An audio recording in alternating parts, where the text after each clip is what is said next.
The Blumenthal site was discovered in 2003 when a tour group at UNCW went exploring the Blumenthal Reserve and stumbled onto human remains. By using multiple dating methods like fluorine analysis and radiocarbon dating, the site is believed to be from the late Archaic period around 2000 BC.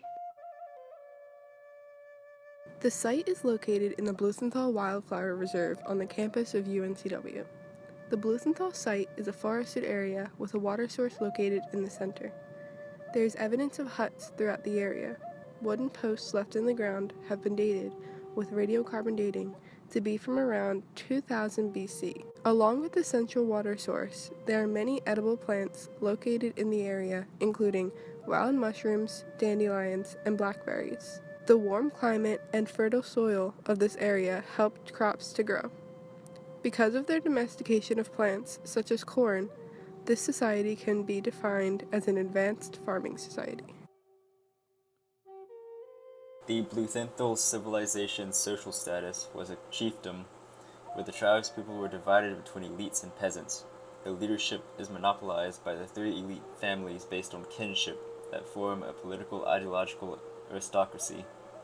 These three families each had their own shed in which they lived in.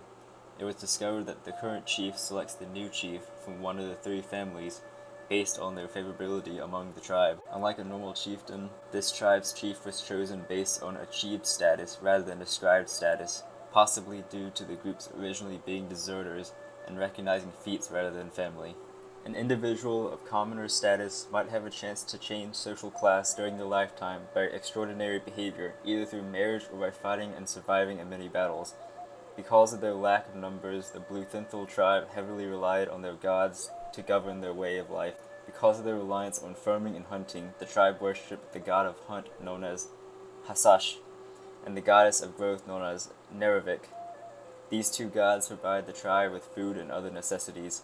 The last god is known as Nanook, the god of the sea, also known as the god of the underworld. He is the one that leads those who are lost souls on the right path. Many significant artifacts were found on this site that helped unveil the past of the Blumenthal civilization. A tool made of bone was found near the garden. We concluded that this gardening tool made it easier to plant seeds in a uniform line based on its flat structure. Also, a handmade wooden spear was found by the shed, which we inferred was a hunting tool or a weapon used for battle. A stone bowl was also found.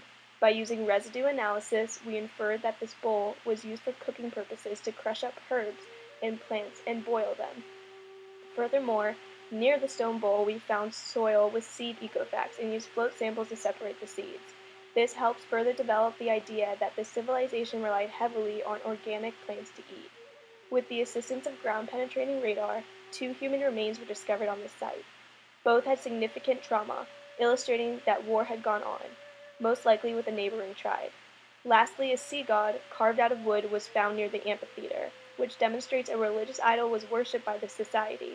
Overall, the civilization was very resourceful towards their natural materials around them, and showed many signs of advancement.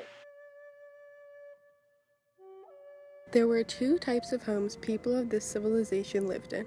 People with a higher social status, the elites, would live in wooden sheds instead of the huts people of a lower status would.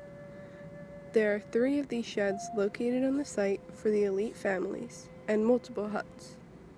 An amphitheater is located in the center of the site, where the Blumenthal civilization came together for religious and social events.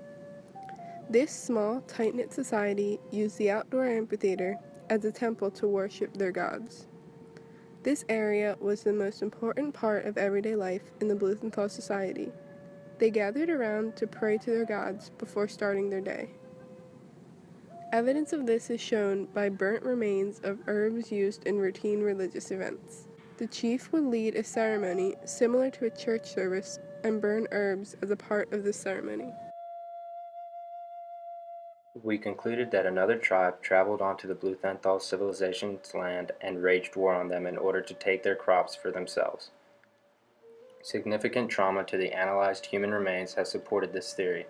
Since there is not a large burial found on the site, we believe that the mightiest warriors with the elite status were killed off. These people felt hopeless when their chief died and turned to their religious idols for support.